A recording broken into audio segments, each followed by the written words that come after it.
제가 오늘 여러분들에게 말씀드리고 싶은 이야기는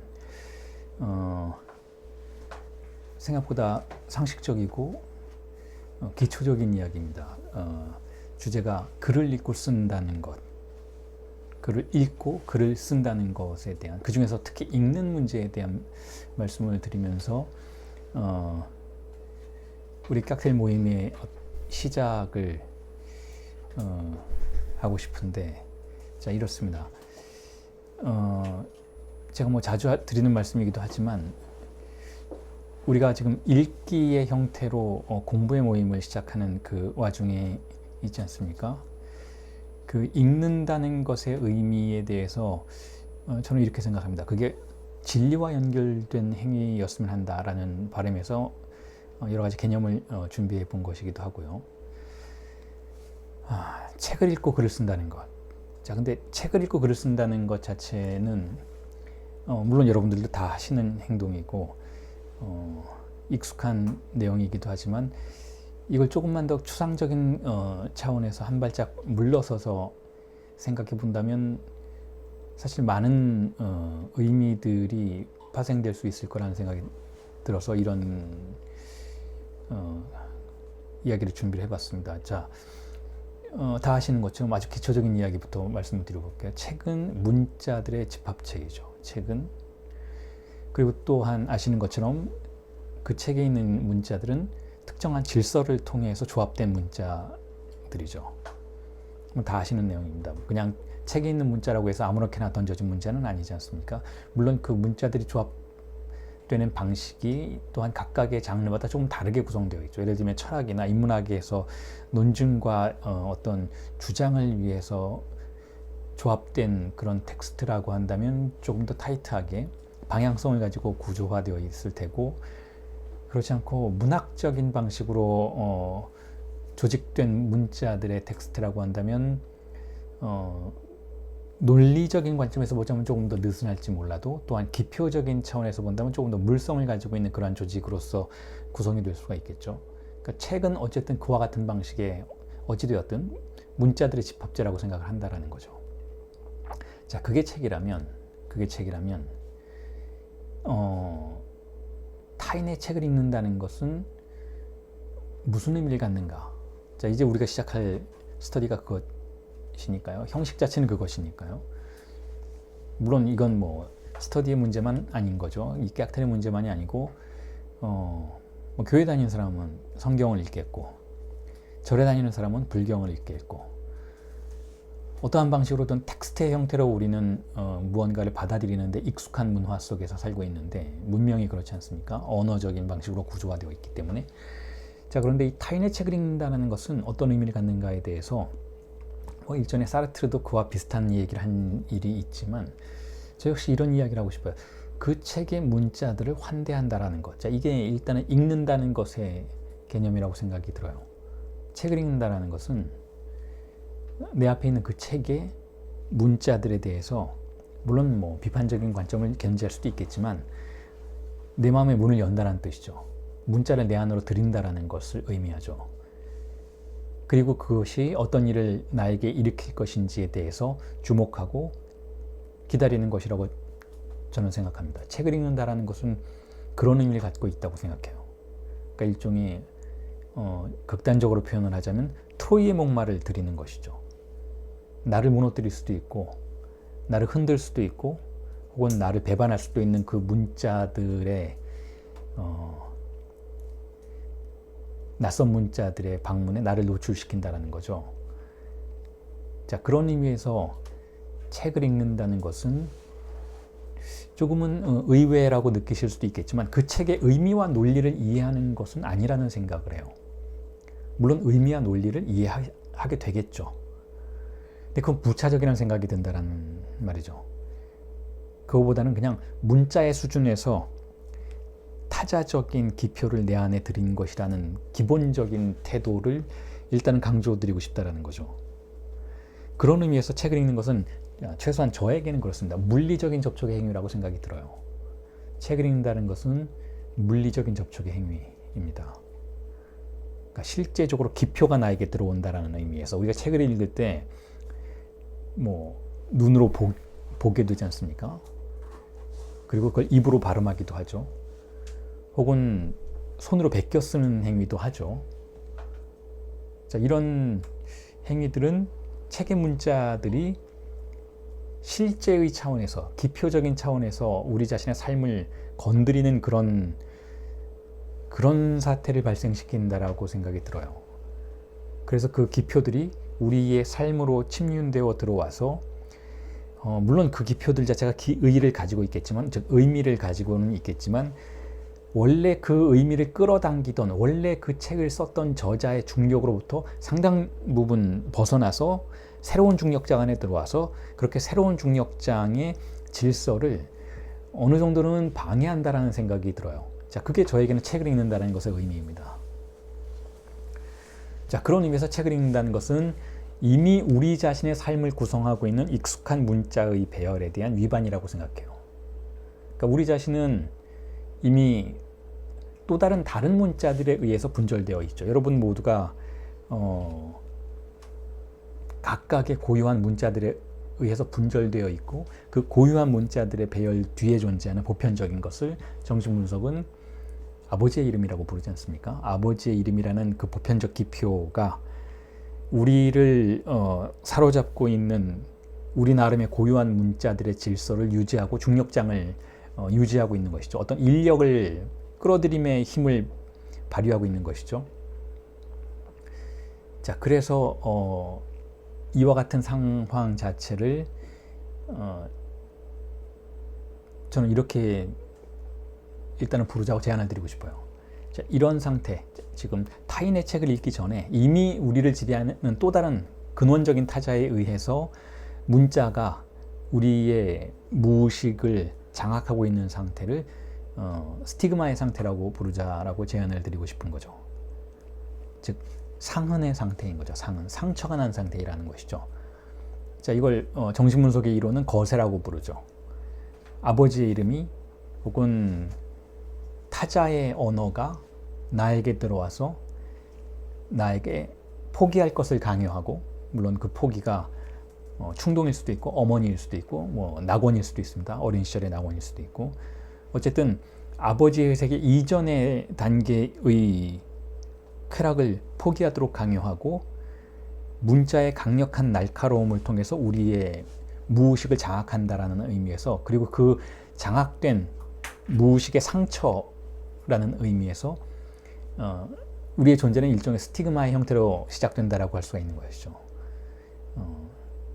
스티그마라는 단어가 상흔이라는 의미도 있지만 낙인이라는 의미도 있죠. 우리는 한번 낙인 찍힌 뒤에는 그와 같은 방식으로부터 벗어나기가 힘든 삶의 여정을 살아간다라는 의미죠.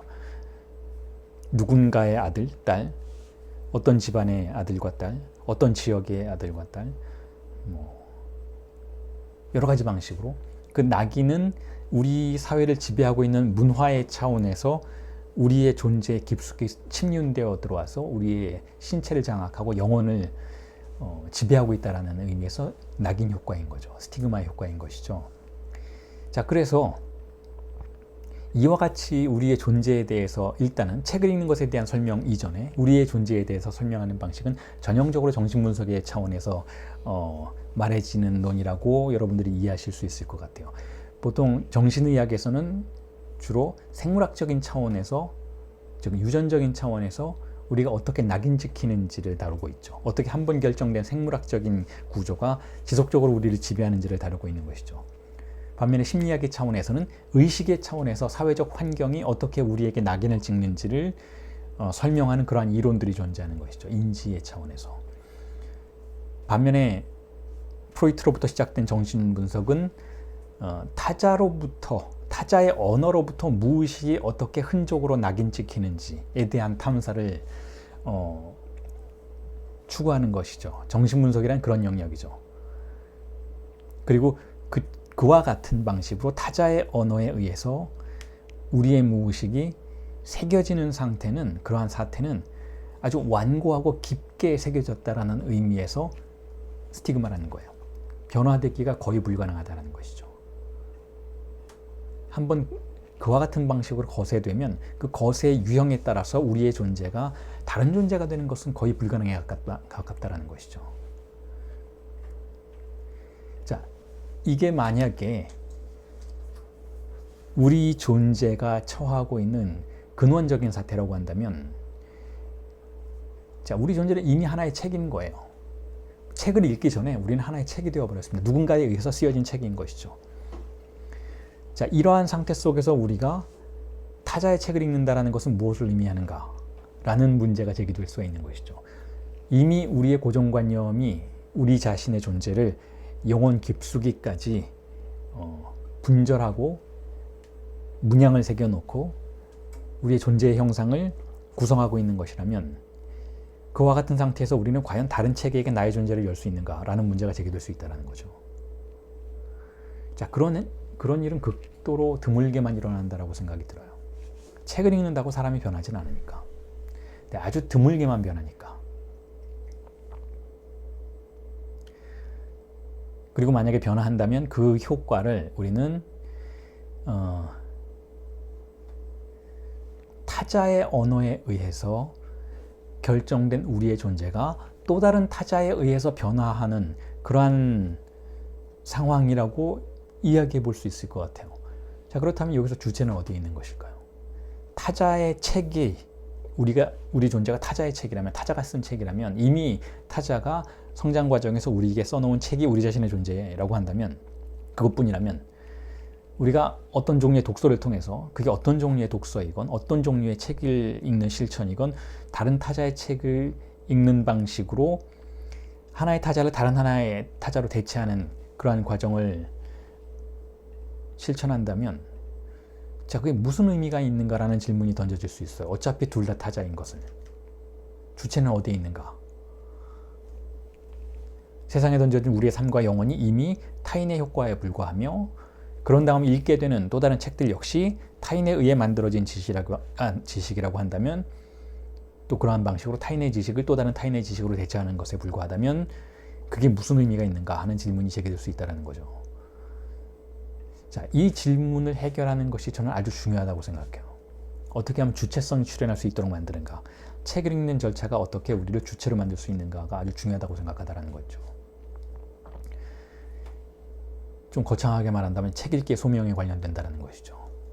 우리는 어떻게 우리 자신이 될 수 있는가의 문제를 책을 읽는다는 은유를 통해서 해결해 볼 수 있다라고 제안을 드리는 거예요. 자, 다시 한번 반복드리지만 우리는 타자의 지식을 반복하는 존재라고 할 수가 있습니다. 그건 뭐 이미 충분히 공감하실 거예요. 주체는 어디에도 없다라는 거죠.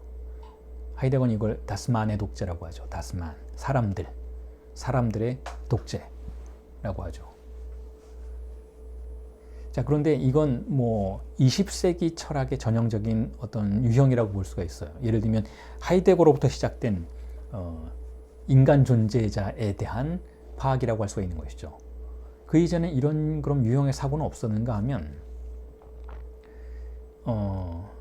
인간 주체를 소외된 존재자로 보는, 자, 이러한 태도가 이전에는 없었는가 하면 있었습니다. 특히 기독교적인 사고방식이 그렇죠. 기독교적인 사고방식에서 세속을 살아가는 우리의 삶은 사실은 진정한 삶이 아닌 거죠. 세속을 살고 있는 우리의 삶은 소외되는 삶인 것이죠. 그러니까 구원이 필요하다고 생각하는 것이잖아요. 자, 기독교적인 태도가 일단 거기에 스며들어와 있는데, 그렇다면 지금 이 하이데거는 기독교 문명에 관련된 주체에 관련된 소명을 반복하고 있는가, 그랬었는가, 그래서 20세기 철학을 주체의 소외라는 개념을 통해서 계시했는가 라고 생각한다면 또 그렇지도 않다라는 거예요. 왜냐하면 기독교의 그와 같은 주체가 소외되었다라는 개념을 구성하도록 만든 이전의 사유가 존재하기 때문에 그렇다는 것이죠. 그런 사유를 또한 아테네의 철학에서 우리는 발견하게 되는 것이니까. 그러니까 이렇게 생각합니다. 진리가 문제시되는 어디에서건 진리는 지금 여기에 없다라는 방식으로 진리를 결여로 파악하는 태도가 발견되는 것이고, 이게 인간 사유의 특정한 유형이라는 것이죠. 그리고 진리가 지금 여기에 없다면 우리는 진리로부터 소외되어 있다라는 방식으로 우리 스스로와 세상을 사고하는 그러한 태도가 인간이 사유하는 어디에서든 진리에 도달하는 자들에 의해서 발화되었다라는 것이고, 그와 같은 태도가 지속적으로 이어져 왔다라는 거예요. 그리고 지금 우리가 이야기하고는 이 독서의 문제에서도 같은 문제가 제기되고 있다는 것이죠. 우리는 이미 타자의 지식을 반복하고 있는 소외된 존재다라는 것.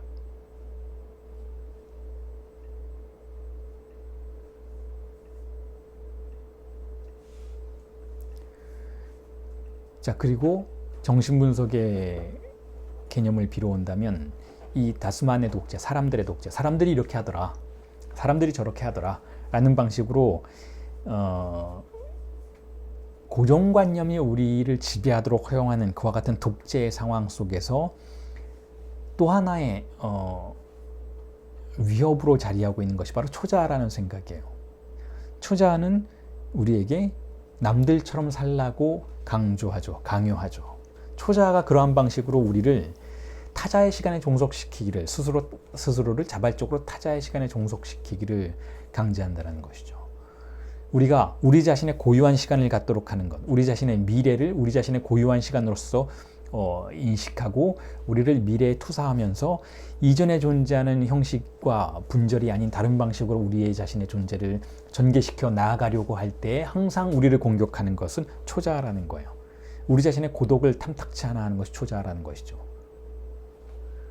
우리가 사실상 우리 자신의 가장 은밀하고 고독한 삶에 속해 있을 때에도 그 초자아라는 것은 바로 독재를 행사한다는 것이죠.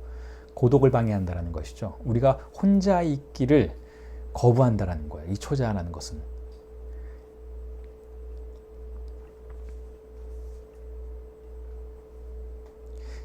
자, 그때 제가 제안드리는 독서의 방식은 물리적 독서라는 거예요. 다른 방식으로 이야기한다면 기표중심주의적 독서라고도 할 수 있죠. 전형적으로 락강적인 태도이기도 한 이것에 대한 설명을 드리자면 이렇습니다. 제가 생각하기에는 만약에 우리가 책을 읽는 실천을 하게 된다면 우리가 시도해 볼 수 있는 가장 유익한 목표는 이것입니다. 어떤 지식의 획득이 아니고, 여러분들에게 지금 제안된 그 텍스트를 통해서 지식을 획득하는 것이 아니고 타자가 내 안에서 반복되는 것을 잠시나마 멈출 수 있도록 하는 것. 자, 이게 저는 궁극적인 목표가 되어야 한다고 생각해요. 그리고 이것을 위해서 물리적인 독서가 하나의 방법론이 되어줄 수 있을 것이라고 생각이 들어요. 무슨 이야기인가 하면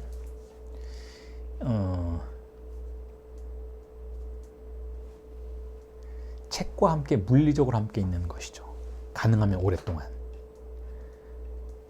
물론 책을 읽을 수 있는 시간은 우리에게 한정되어 있으니까 뭐 하루에 한두 시간이면 충분하겠죠. 그런데 그 책을 읽는 동안 뿐만이 아니고 책을 읽지 않는 동안에도 내가 읽었던 기표들과 내 존재가 함께 있을 수 있도록 하는 그러한 집중이 필요하다는 것이죠.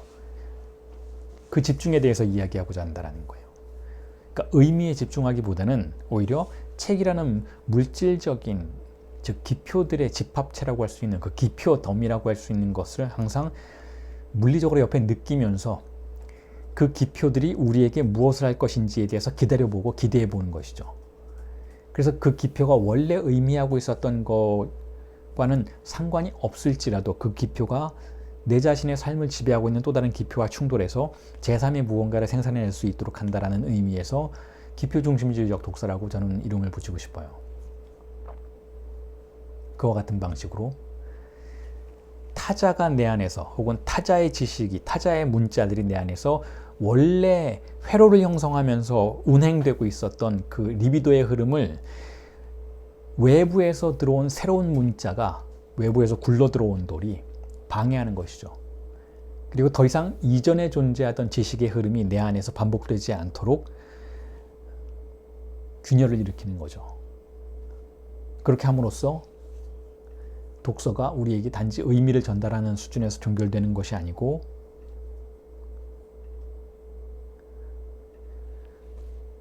고정관념이, 타자의 지식이, 혹은 나를 이미 지배하고 있었던 습관적인 태도가 정지하도록 만들 수 있다면 저는 그건 성공한 독서라고 생각합니다.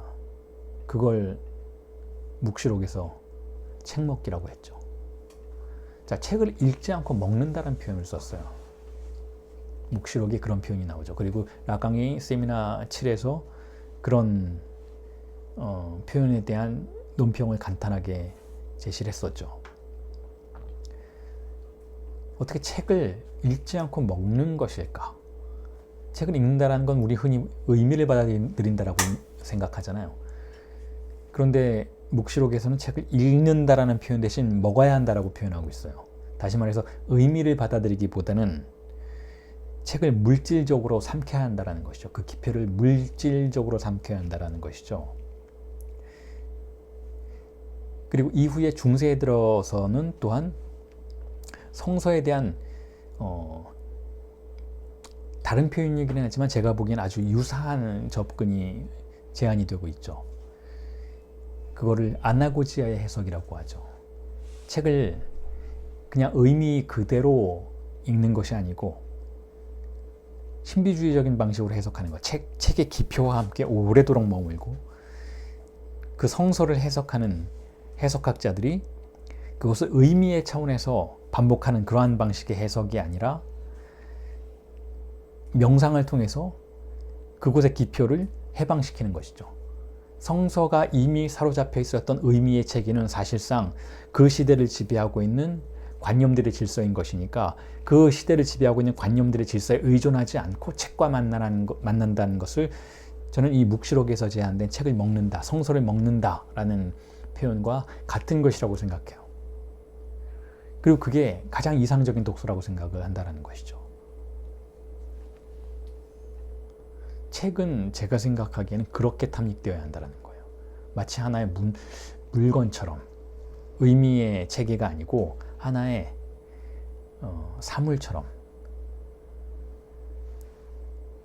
우리가 책을 낭송하고 책에 있는 기표들의 반복적인 흐름에 집중하다 보면 책에서 기존의 그 책을 장악하고 있었던 의미는 물러서고 책이 물질적인 방식으로 우리에게 다가올 수 있다고 생각해요. 그렇게 하는 방식으로 단지 책이 이미 설정한 의미화의 방향성을 따라만 가는 것이 아니라 다시 말해서 그 작가가 거기에 심어놓은 팔로스만을 추구하게 되는 것이 아니고 그 책의 문자들을 새로운 진료로서 활용할 수 있는 수준으로 나아간다는 것이죠. 즉 책을 먹어서 그것을 소화하고 에너지원으로 사용한다는 것이죠. 자, 그런 의미에서 제가 가장 좋아하는 책은 혹은 여러분들에게도 추천드리고 싶은 책은 어려운 책이에요. 의미에 접근하기가 쉽지 않은 책인 거죠. 의미에 접근하기가 쉽다는 것은 소비되기 쉽다는 것이죠. 뭐 그렇다고 아주 난해하고 현학적인 내용으로 가득 차 있는 그런 책을 좋은 책이라고 말하는 건 아니지만 그럼에도 불구하고 의미의 연결들이 우리가 쉽사리 포착하기 쉽지 않도록 우리가 접근하기 쉽지 않도록 불친절하게 나열된 책들이 저는 좋은 책이라고 생각한다는 것이죠. 그 중에 대표적인 책이 바로 여러분들이 어려워하시는 락강의 텍스트죠. 그래서 저는 이렇게 이야기를 하고는 락강의 텍스트가 우리가 상식적인 차원에서 흔히 하는 방식으로 어려운 건 아니라고 불친절할 뿐이지. 문학도 마찬가지지 않습니까? 문학도 우리가 아주 쉽사리 읽혀지는 책이 있는 반면에 그렇지 않은 책이 있어요. 하지만 그건 뭐 논리적으로 어려움이 그 안에 숨겨져 있기 때문은 아닌 거죠. 그게 아니라 우리가 일상적으로 지배받고 있는 논리가 그 안에서는 작동하지 않고 있기 때문에 그 책 자체가 우리에게 어렵게 느껴지고 우리의 이해를 거부하는 그러한 문자들로 배열되어 있는 것이죠. 문학뿐만이 아니죠. 예술작품도 마찬가지죠. 특히 미술작품, 특히 20세기 미술작품이 전형적으로 그러하죠. 우리는 20세기 미술작품이 전시된 그런 공간에 가서 작품들을 보고 어렵다라고 이야기하고 그 어려움에 대해서 어떤 전문가, 뭐 미술비평가나 미학자에게 설명할 것을 요구하지만 실상은 거기에는 어떠한 어려움도 존재하지 않는다라는 것, 오직 거부만이 존재한다는 것이죠. 즉 팔루스가 그리로 들어가는 것을 거부하는 그러한 태도가 예술 작품 속에 존재한다는 거예요. 좋은 책은 그러한 태도를 가지고 있다고 생각해요. 예술 작품뿐만이 아니고 뭐 좋은 영화 작품뿐만이 아니고 문학 작품뿐만이 아니고 혹은 이론적인 서적들까지도 저는 좋은 문자들의 배열은 그런 일종의 상식에 대한 거부의 태도를 가지고 있다고 생각해요. 심지어는 좋은 선생도 그렇다라는 거죠. 혹은 좋은 강연자도 저는 그렇다고 생각한다는 것이죠. 누군가에게 쉽사리 전달되는 말을 하는 사람, 쉽사리 전달된다는 건 쉽사리 이해된다는 것이고, 쉽사리 이해된다는 것은 쉬운 이해의 시스템 안에 그 사람의 말들이 운영되고 있다는 뜻인데, 그 쉬운 이해의 시스템이라는 것은 보편적으로 우리 사회가 흔하게 주고받는 논리 안에서 작동하는 기표들이라는 뜻인데, 자, 그 기표들은 결국 타자의 지식 안에서 운영되는 기표들이라는 의미에서 그렇게까지 가치 있는 기표들이라고 생각이 들지 않는다라는 거예요. 오히려 어떤 작품이 우리에게 찾아와서, 어떤 텍스트가 우리에게 찾아와서 우리의 이해를 정지시키고 우리를 난감하게 만들고 우리가 상식적으로 작동시키고 운영시키고 있었던 의미의 시스템을 무용지물로 만들게 되는 순간, 저는 그 텍스트가, 그 문자가 진정으로 뛰어난 역할을 하고 진리의 기능을 하고 있는 것이라는 생각이 든다는 거예요. 그리고 그 책에 우리가 집중하는 순간, 이해하지 못한다 해도 그 책에 집중하는 순간, 그 기표가 우리 안에 들어와서 우리의 사유를 사로잡게 만드는 그 순간만큼은 최소한 우리는 어떤 종류의 공백을 소유하는 순간이라는 생각이 든다는 것이죠. 우리는 공백을 소유하는 거예요. 타자의 언어가 정지하는 간극을 소유하게 되는 것이죠. 그리고 그 간극과 함께 우리는 몇 시간 혹은 며칠을 보낼 수 있게 되는 것이죠. 아주 예외적인 상황이라는 생각이 들어요. 보통은 우리는 그렇게 하지 못합니다. 우리는 항상 간극 없이 미끈하게 타자의 지식을 지속적으로 반복하며 살아가고 있어요. 무슨 생각을 한다 해도, 무슨 행동을 한다 해도 우리가 아무리 멍 때리는 순간에도 우리는 사실은 타자에 집중하면서 살아간다는 것이죠. 우리는 사실상 아무 것에도 집중하지 않고 마치 습관적으로 하루하루를 살아가는 것 같지만, 이미 우리를 지배하고 있는 타자의 고정관념에 강력하게 집중하고 있기 때문에 아무것도 생각하지 않고도 살아갈 수가 있다는 거예요. 그런데 만약에 어떤 특정한 기표가 우리 안에 들어와서 그러한 집중에 투여되고 있었던 리비도를 우회시킨다면, 우회시켜서 새롭게 등장한 그 기표, 그 문자에게 집중하도록 만든다면, 그럼에도 불구하고 어떤 의미도 우리에게 전달해 주지 않고 있다면, 그렇게 함으로써 우리를 당황하도록 하지만 또한 우리가 그것에, 새로운 문자에 집중할 수만 있다면 동시에 우리는 간극을 소유할 수 있게 된다는 것이고, 그 간극 속에서 우리는 우리 자신의 존재에 집중할 수 있게 된다는 거예요. 우리 자신의 존재 그 자체는 바로 텅 빈 것이고 가능성 그 자체인 것이니까. 그런 의미에서 좋은 독서는 지우는 문자를 받아들이는 독서라는 생각이 들어요. 좋은 독서라는 것은 무언가 우리에게 의미를 채워주는 독서가 아니고, 우리가 이미 알고 있는 의미의 독재로부터 파생된 세계를 지우는 독서라는 것이죠. 마치 리터의 작품이, 미술 작품이 지우는 실천 속에서 진리에 접근하려고 하는 것처럼. 자, 그게 제가 생각하는 독서의 가치예요. 일종의 증상적 독서인 거죠. 그리고 그 독서의 실천 속에서 우리가 경험하게 되는 것을 저는 이렇게 생각해요.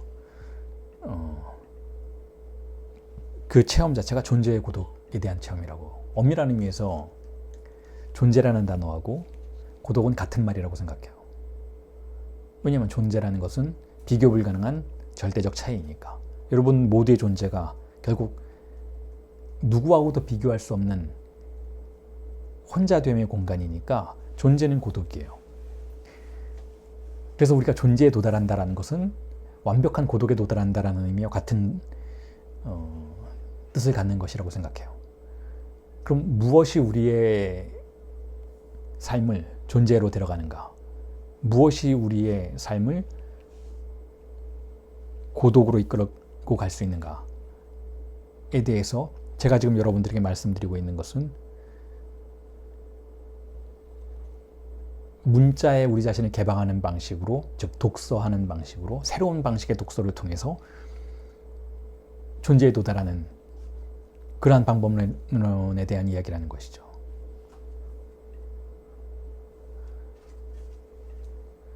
그러니까 좋은 책은 우리를 고독하게 만들어준다는 거예요.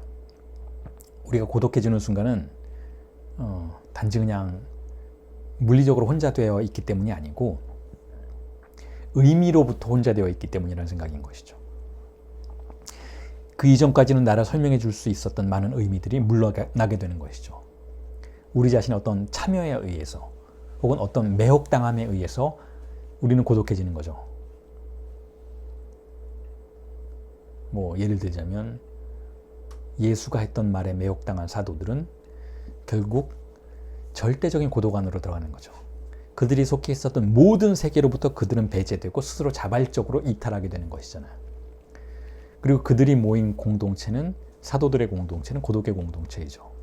물론 그들은 함께 있었지만 12명 혹은 그 이상 혹은 그보다 덜 한 인원들이 함께 있었지만 그들이 함께하는 방식은 고독을 전제로 한 방식이라는 거예요.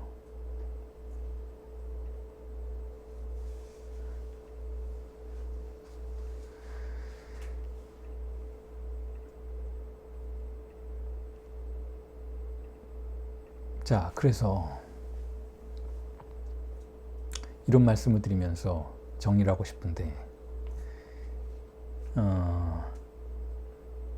존재라는 단어는 철학에서는 본질이라는 단어와 같은 말이죠. 존재는 본질입니다. 그리고 우리의 존재, 우리의 본질이 무엇인가? 라는 질문을 하이데거가 던지게 되죠. 자, 그런데 제가 하이데거가 쓴 그 독일어 판본과 그것을 번역한 프랑스어 판본을 비교하면서 읽다가 아주 굉장히 흥미로운 지점을 하나 발견해냈어요. 그 이야기를 들려드릴게요. 독일어로 본질은 Wesen이라고 있습니다. Wesen이라는 단어가 본질이라는 단어예요. Wesen. 그런데 우리말로 번역하면 본질이죠. 본질. 본질이란 뭐냐면 그것으로 있게 하는 그것이에요. 그러니까 물의 본질은 무엇일까요? 물의 본질은 액체이거나 유동적이거나 아니면 이 안에 존재하는 어떤 요소들을 통해서 표현될 수 있겠죠. 자, 본질이란 것은 그것으로 있게 하는 그것인데, 자, 이 본질은 하이데거가 말할 때에는 말하는 인간 존재자의 본질의 현존재의 본질인 것인데, 이걸 프랑스인들은 에성스라고 번역하지 않고 에센스죠. 그 본질이라는 뜻이잖아요. 그걸로 번역하지 않고 에트르라고 번역을 했어요. 근데 이 에트르는 A로 시작하는 에트르입니다. 만약에 이 에트르라는 발음이 E로, 영어 알파벳에 E로 시작한다면 존재라는 뜻이죠. 에트르, 존재라는 뜻이죠. 비동사죠. 그런데 A로 시작하는 에트르는 존재라는 단어가 아니에요. 발음은 똑같은데 이 위즌이라는 본질이라는 단어를 번역했던 프랑스인들이 제시한 용어로서의 에트르는 물론 아주 미약하게는 본질이라는 뜻도 갖고는 있지만 보다 흔하게는 뭐로 사용이 되는가 하면 수도원의 앞마당을 의미하는 단어로 사용이 돼요. 수도원의 중정을 의미하는 단어죠. 수도원에는 앞마당이 있잖아요. 가운데 건물 중앙에 바깥에서는 보이지 않는 중정이 있죠. 자, 이게 에트르예요. 에트르. 그리고 또한 수도원의 중정을 의미할 뿐만 아니라 수도원의 그 앞마당에는 흔히 서양에는 무덤이 있다고 해요. 그래서 에트르는 또한 수도원의 무덤을 뜻하기도 한답니다. 자, 왜 본질이라는 단어를 번역하기 위해서, 위슨이라는 이 독일어를 번역하기 위해서 에트르라는 단어를 썼을까?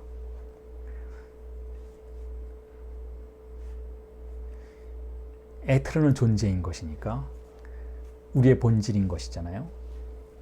그런데 우리의 본질은 말씀드렸던 것처럼 고독이에요. 그러니까 절대적인 차이인 것이니까.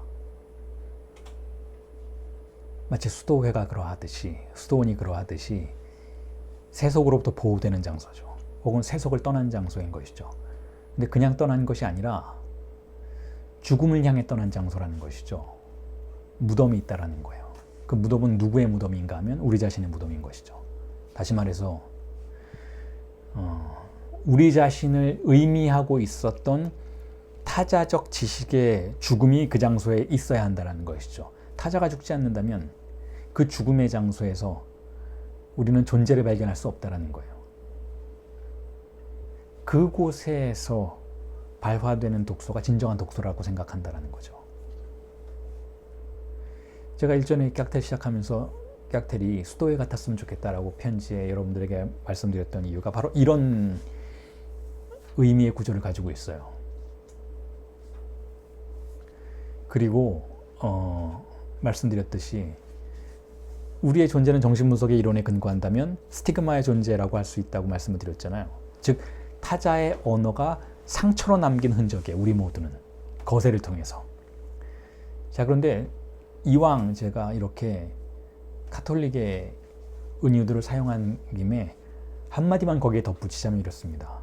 결국 진리를 향한 실천이라는 것은, 그게 깍텔의 실천이건 책 읽기의 실천이 그게 무엇이 되었던 진리를 향한 실천이라는 것은 무엇인가 하면 그게 어떤 철학에서건, 특히 하이데거의 철학에서 그러하고 또한 락강의 이론에서 그러하듯이 혹은 락간이언 정신분석이 추구하는 영역에서 그러하듯이 결국 진리를 추구하는 실천이라면 스티그마가 스티그마타가 되어야 하는 실천이어야 한다는 거예요. 즉 성흔이 되어야 한다는 것이죠.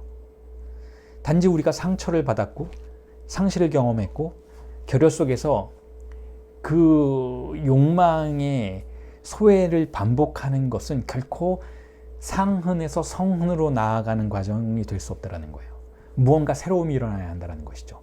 새로움이 우리를 방문해야 한다는 것인데, 그게 우리가 읽게 될 책이 되었건 아니면 누군가의 언명이 되었건 혹은 우리가 발견하는 어떤 사건의 이름이 되었건 어떤 종류의 문자가 우리에게 들어와야 한다는 거예요. 그리고 그 문자가 우리에게 진리를 명명한다면 우리는 단지 스티그마에 낙인 찍힌 존재가 아니고 다른 무엇이 될 수 있다는 거죠.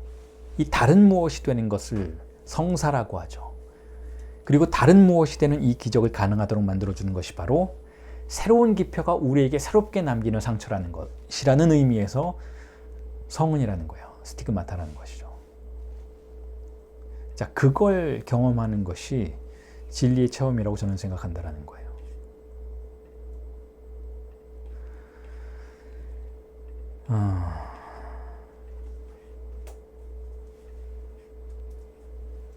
그렇습니다. 뭐 책 읽기가 이렇게 거창한가? 자, 그런데 한마디만 더 할게요.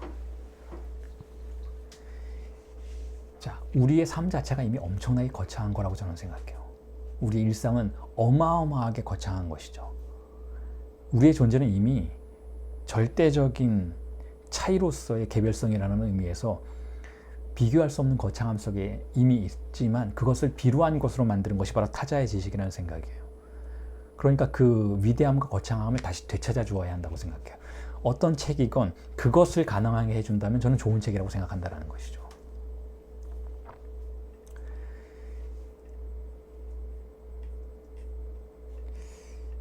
자, 그렇습니다.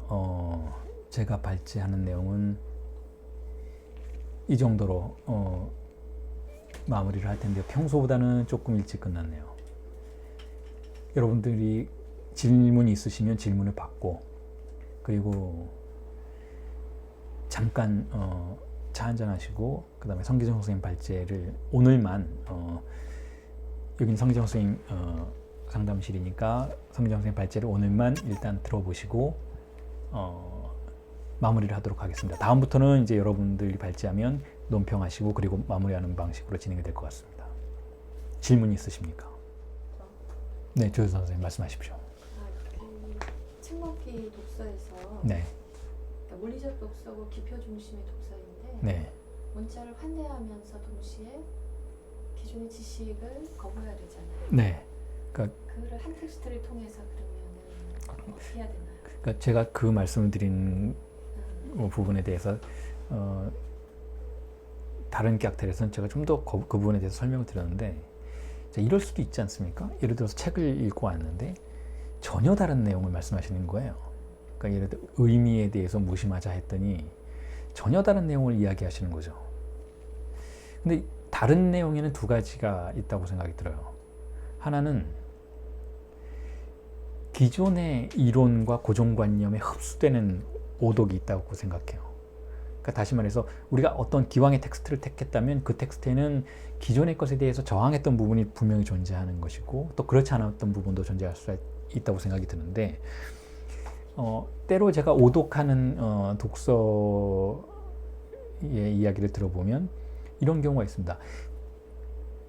마치 자기계발서처럼 해석하시는 분이 있어요. 다시 말해서 기존의 세속의 논리 안으로 끌고 들어가는 방식의 의미화 안으로 들어가시는 분이 있죠. 그것도 일종의 오독인데 이 오독은 지금 제가 말씀드렸던 의미에 저항하는 방식의 그런 기표 중심적인 접근은 결코 아닌 거죠. 그러니까 뭔가 기존의 것을 파괴한다는 의미에서 거기에 의미가 없다면 이미 파괴되었으니까 그건 받아들일 수 있는 오독인 것인데 그게 아니라 기존에 동의하는 기존의 타자의 지식에 동의하는 방식으로 오독이 일어난다면 사실은 그것은 의미에 대해서 거부하는 것이 아니라 이미 타자의 지식에 뭐랄까 투항하는 행동과 같은 것이니까. 그래서 일반적으로는 이렇게 생각이 들어요. 일반적으로는 진정한 기표에 대한 저항이 그러니까 의미에 대한 저항이 가능하려면 어쨌든 어느 정도의 이해는 진행이 되어야 한다는 생각인 거죠.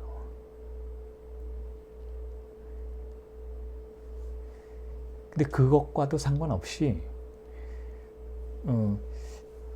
제가 다른 깍들에서 이 예를 말씀드렸는데 하도 똑같은 예를 반복해서 말하다 보니까 조금 지겨워져서 말씀 안 드린 예가 있는데 이런 건 어떻게 생각하십니까?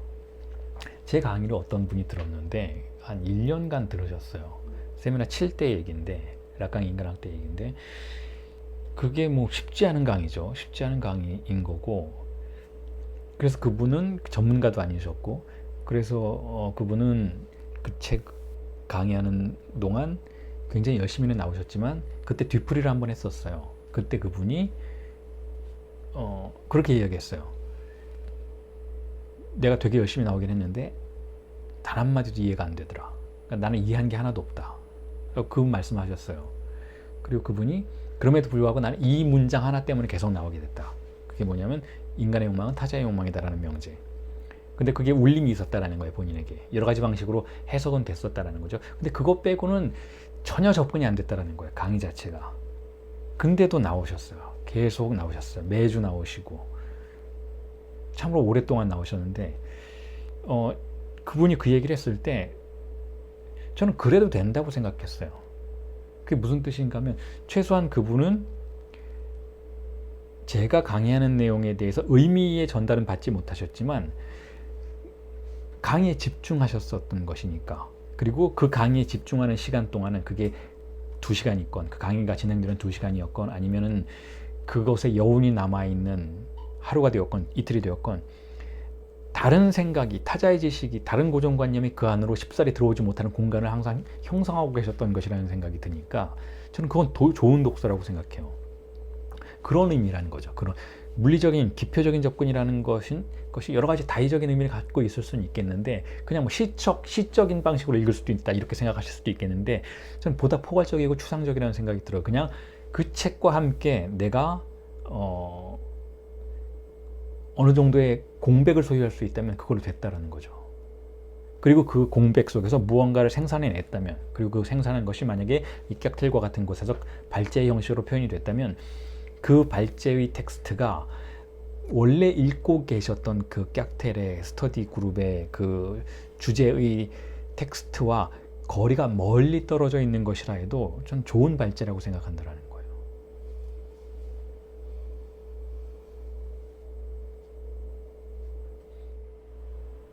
됐습니까? 아무 말씀도 안 하시겠습니까? 오늘 발제는 되게 간단하게 끝나겠네요. 일단 이렇게 그럼 정리를 하겠습니다. 정리를 하고 다음 순서를 가기 전에 잠깐 물 한잔 하시죠. 이야기 들어주시느라 수고하셨습니다.